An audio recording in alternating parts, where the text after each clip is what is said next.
মেয়েরা আমরা the ghost ব্রাহ্মণ পড়ছিলাম।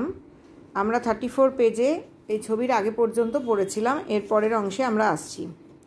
নাও it came to pass that as the ব্রাহ্মণ went away every day from the court outside the town, এরকম ঘটলো, কেম টু পাস মানে ঘটলো, যে ব্রাহ্মণ প্রতিদিন যখন যেত রাজদরবার থেকে শহরের বাইরে, হি পাস্ট এ স্পট, সে একটা জায়গা দিয়ে পেরোতো বা সে একটা জায়গা দিয়ে যেত, at which a great many cowboys used to play, যেখানে অনেক রাখাল বালকেরা খেলা করত। They let the cows graze on the meadow, তারা গরুগুলোকে ছেড়ে দিত যাতে গরুগুলো ওই তৃণভূমিতে চড়ে বেড়াতো। গ্রেজ মানে চড়ে বেড়ানো, আর মিডো মানে তৃণভূমি। লেট মানে ছেড়ে দিত, গরুগুলোকে তৃণভূমিতে চড়ে বেড়াতে ছেড়ে দিত। ওয়াইল দে দেমসেলভস মেড টুগেদার, যখন তারা একসঙ্গে জড়ো হতো বা মিলিত হতো, under a large tree to play, একটা বড় গাছের নিচে সবাই মিলে মিলিত হতো খেলার জন্য। And they played at royalty, এবং তারা রাজা রাজা খেলতো। ওয়ান কাউবয় ওয়াজ ইলেক্টেড, একজন রাখাল বালক নির্বাচিত হতো কিং, রাজা হিসেবে। Another prime minister or vizier, আরেকজন হতো প্রধানমন্ত্রী বা উজির বা প্রধান পরামর্শদাতা হিসেবে। Another kotwal or prefect of the police, আরেকজন হতো কোতোয়াল বা সেনাপতি, পুলিশদের প্রধান। অ্যান্ড আদার্স, এবং অন্যান্যরা কনস্টেবল বা পাহারাদার, কনস্টেবলস বা পাহারাদার। Every day for several days, প্রতিদিন অনেক দিন ধরে, টুগেদার সবাই মিলে, দে স দ্য ব্রাহ্মণ, তারা ব্রাহ্মণকে দেখতে পেত, পাসিং বাই উইপিং, পাশ দিয়ে দেখতে পেত, মানে তারা দেখতো যে তাদের পাশ দিয়ে ব্রাহ্মণ যাচ্ছে কাঁদতে কাঁদতে। One day the cowboy king, একদিন ওই রাখাল বালকদের যে রাজা হতো, আস্কড হিজ ভিজিয়ার, তার উজির বা প্রধানমন্ত্রীকে জিজ্ঞাসা করলো, হোয়েদার হি নিউ, যে সে জানে কিনা, হোয়াই দ্য ব্রাহ্মণ ওয়েপ্ট এভরিডে, যে ব্রাহ্মণ রোজ রোজ কেন কাঁদে। অর্থাৎ এই রাখাল বালকদের মধ্যে যে রাজা হতো সে তার উজির বা প্রধানমন্ত্রীকে জিজ্ঞাসা করলো যে সে জানে কিনা ব্রাহ্মণ রোজ রোজ কাঁদে কেন। On the vizier not being able to answer, উজির বা প্রধানমন্ত্রী যখন এর কোনো উত্তর দিতে সক্ষম হলো না, দ্য কোয়েশ্চেন, এই প্রশ্নের উত্তর দিতে সক্ষম হলো না, the cowboy king ordered one of his constables, রাখাল বালকদের রাজা আদেশ দিল তার পাহারাদারদের, to bring the Brahmin to him, ব্রাহ্মণকে তার কাছে নিয়ে আসার জন্য। ওয়ান অফ দেম ওয়েন্ট, তাদের মধ্যে একজন গেল, অ্যান্ড সেড টু দ্য ব্রাহ্মণ, এবং ব্রাহ্মণকে বলল, the king requires your immediate attendance, রাজা চাইছেন, রিকোয়ার্স মানে রাজা চাইছেন, ইয়োর ইমিডিয়েট অ্যাটেন্ডেন্স, যে ইমিডিয়েট মানে এক্ষুনি, অ্যাটেন্ডেন্স মানে হাজিরা, রাজা আপনার এক্ষুনি হাজিরা চাইছেন, অর্থাৎ রাজা আপনাকে এক্ষুনি হাজির হতে বলছেন। দ্য ব্রাহ্মণ রিপ্লাইড, ব্রাহ্মণ উত্তর দিল, হোয়াট ফর, কেন, কিসের জন্য। I have just come from the king, আমি এক্ষুনি রাজার কাছ থেকেই আসছি। ব্রাহ্মণ বুঝতে পারলো না রাজা বলতে কাকে বোঝানো হচ্ছে। ব্রাহ্মণ ভাবলো দেশের রাজার কথাই বলা হচ্ছে, রাখাল বালকদের রাজা যে সেটা সে বুঝতে পারলো না। And he put me of till tomorrow, এবং তিনি আমার আবেদন স্থগিত রেখেছেন বা আমাকে স্থগিত রেখেছেন আগামীকাল পর্যন্ত, বা আমাকে আমার বিষয়টা মুলতুবি রেখেছেন আগামীকাল পর্যন্ত। Why does he want me again, তাহলে তিনি আমাকে এখন চাইবেন কেন, বা তিনি আমার সঙ্গে সাক্ষাৎ করতে চাইবেন কেন। It is our king that wants you, our neatherd king, আমাদের রাজা আপনার সঙ্গে দেখা করতে চাইছে, আমাদের রাখাল বালক রাজা, নিট হার্ট মানে রাখাল, আর কিং মানে রাজা, রাখাল রাজা আপনার সঙ্গে দেখা করতে চাইছেন। রিজয়েন্ড দ্য কনস্টেবল, কনস্টেবল মানে তো পাহারাদার, পাহারাদারটি উত্তর দিল। হু ইজ নিটহার্ট কিং, রাখাল রাজা কে, আস্কড দ্য ব্রাহ্মণ, ব্রাহ্মণ জিজ্ঞাসা করল। কাম অ্যান্ড সি, আসুন এবং দেখুন, ওয়াজ দ্য রিপ্লাই, উত্তর ছিল, মানে পাহারাদার সেই উত্তরটা দিল। দ্য নিটহার্ট কিং, রাখাল রাজা, then asked the Brahmin why he every day went away weeping, রাখাল রাজা ব্রাহ্মণকে জিজ্ঞাসা করলেও প্রতিদিন সে কাঁদতে কাঁদতে যায় কেন। The Brahmin then told him his sad story, এইবার ব্রাহ্মণ রাখাল রাজাকে তার দুঃখের গল্প বলল। দ্য নিট হার্ট কিং, ওই রাখাল রাজা, আফটার হিয়ারিং দ্য হোল, পুরো বিষয়টা শুনে, সেড বলল, আই আন্ডারস্ট্যান্ড ইয়োর কেস, আমি আপনার বিষয়টা বুঝতে পেরেছি। I will give you again all your rights, আমি আবার আপনাকে ফিরিয়ে দেব আপনার সমস্ত অধিকার। Only go to the king, আপনি এক্ষুনি রাজার কাছে যান কেবলমাত্র। And ask his permission for me, এবং আমার জন্য আপনি তার অনুমতি নিয়ে আসুন, টু ডিসাইড ইয়োর কেস, আপনার বিষয়টা বা আপনার ব্যাপারটা যাতে আমি মীমাংসা করতে পারি। হ্যাঁ, আপনার ব্যাপারটা বা কেস বলতে এখানে মোকদ্দমা বোঝানো হচ্ছে, কোর্টে যে কেস থাকে বা রাজদরবারে সেই মোকদ্দমা বা বিষয়টা আমি যাতে মীমাংসা করতে পারি। দ্য ব্রাহ্মণ went back to the king of the country, ব্রাহ্মণ আবার দেশের রাজার কাছে গেল।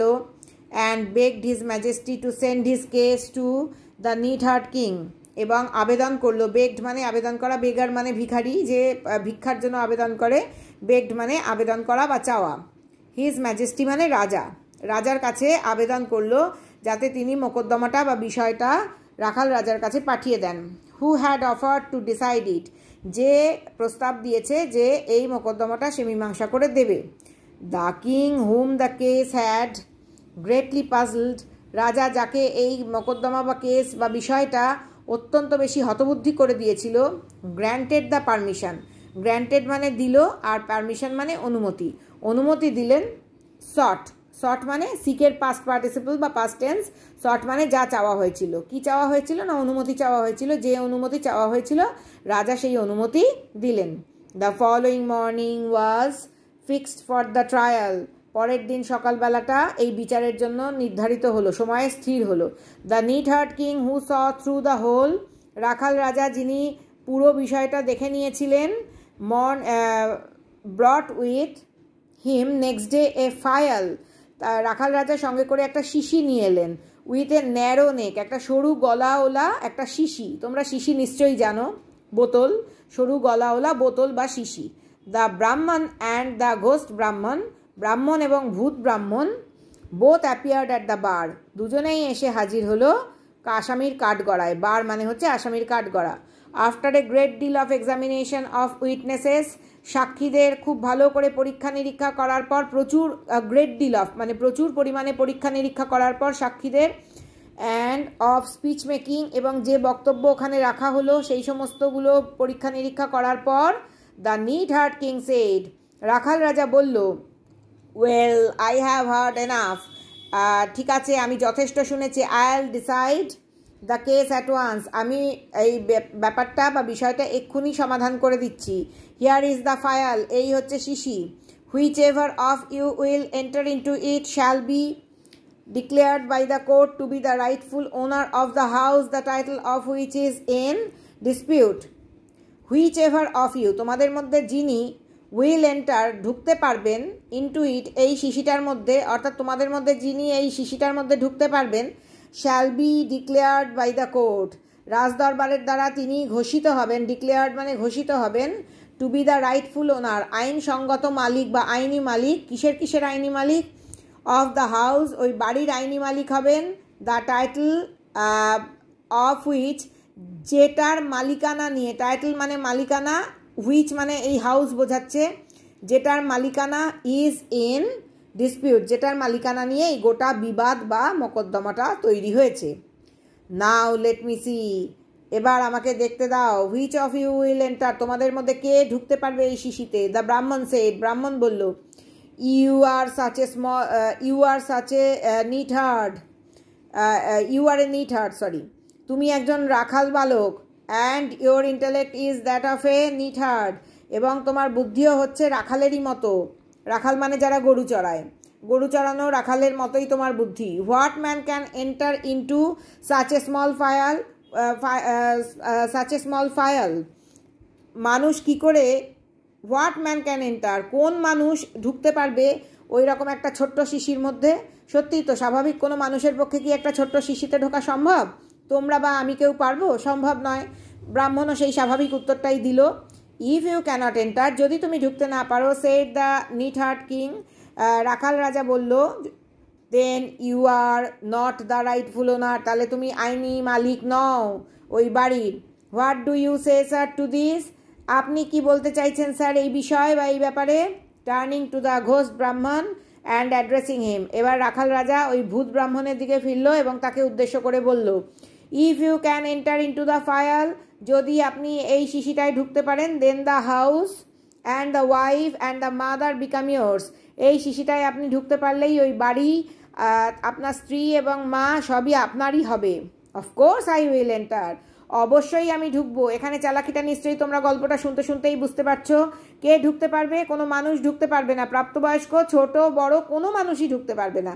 তাহলে যে ভূত সেই একমাত্র শিশিতে ঢুকতে পারবে, সেইটা প্রমাণ করাটাই রাখাল রাজার পক্ষে জরুরি ছিল। রাখাল রাজার মাথায় দেখো কতটা বুদ্ধি, যেটা কিন্তু দেশের রাজার মাথায় নেই। অফকোর্স আই উইল এন্টার, অবশ্যই আমি ঢুকবো, said the ghost and true to his word, ভূত বলল অবশ্যই আমি ওর মধ্যে ঢুকে যাব, এবং নিজের কথাকে সত্যি প্রমাণ করে দিয়ে, to the wonder of all, সবাইকে অবাক বা বিস্মিত করে দিয়ে, he made himself into a small creature, সে নিজেকে একটা ছোট্ট প্রাণীতে পরিণত করলো বা ছোট্ট জীবে পরিণত করলো, লাইক অ্যান ইনসেক্ট, ঠিক যেন একটা পতঙ্গ। And entered into the phial, এবং ওই শিশির মধ্যে ঢুকে গেল। The neatherd king forthwith corked up the phial, রাখাল রাজা ফোরথউইথ মানে তৎক্ষণাৎ, সঙ্গে সঙ্গে, কট আপ মানে শিশির মুখে কর্ক দিয়ে বা ছিপি দিয়ে আটকে দিল শিশির মুখটাকে ভালো করে। কর্ক আপ দ্য ফায়ার, যেই মুহূর্তে ওই ভূত এসে ছোট্ট পতঙ্গের মতো হয়ে শিশির ভেতরে ঢুকে গেল, রাখাল রাজা সঙ্গে সঙ্গে তৎক্ষণাৎ ওই শিশিটার মুখে ছিপি আটকে দিল। And the ghost could not get out, এবং ভূতটা আর বাইরে বেরিয়ে আসতে পারলো না। দেন অ্যাড্রেসিং দ্য ব্রাহ্মণ, এইবার ব্রাহ্মণকে উদ্দেশ্য করে, the neatherd king said, রাখাল রাজা বলল, throw this phial into the bottom of the sea, এই শিশিটাকে সমুদ্রের তলদেশে গিয়ে ছুঁড়ে ফেলে দিয়ে আসুন। And take possession of your house wife and mother, এবং আপনার নিজের বাড়ি, আপনার স্ত্রী এবং আপনার মায়ের দখল নিন এবার আপনি। দ্য ব্রাহ্মণ ডিড সো, এইবার ব্রাহ্মণ ঠিক তাই করলেন, তিনি তার নিজের সমস্ত অধিকার ফিরে পেলেন, বাড়ি ফিরে পেলেন, বউকে ফিরে পেলেন, মাকে ফিরে পেলেন। And lived happily for many years, এবং বহু বছর ধরে সুখে বাস করতে লাগলেন। অ্যান্ড বিগট সন্স অ্যান্ড ডটার্স, এবং জন্ম দিলেন ছেলে এবং মেয়েদের। হিয়ার মাই স্টোরি এন্ডেড, এইখানেই আমার গল্পটি ফুরলো। দ্য নোটিয়া থর্ন উইদারেথ এটসেট্রা, নোটে গাছ তো কাঁটা গাছ এক ধরনের, থর্ন মানে কাঁটা, নোটিয়া মানে নোটে, উইদারেথ মানে মুড়লো বা মানে শেষ হয়ে গেল। অর্থাৎ এই লাইনটা তোমরা ছোটবেলায় সমস্ত গল্পে পড়েছো। এই গল্পের মানে হলো, আমার কথাটি ফুরলো, নোটে গাছটি মুড়লো। অর্থাৎ ঠিক যেরকমভাবে সমস্ত আমাদের সময়কার ঠাকুরমার ঝুলির গল্পগুলো শেষ হতো, এই রেভারেন্ড লালবিহারী দেরও এই ঘোষ ব্রাহ্মণ গল্পটাও শেষ হলো, আমার কথাটি ফুরলো, নোটে গাছটি মুড়লো, এইভাবেই। আশা করি সবাই বুঝতে পেরেছো।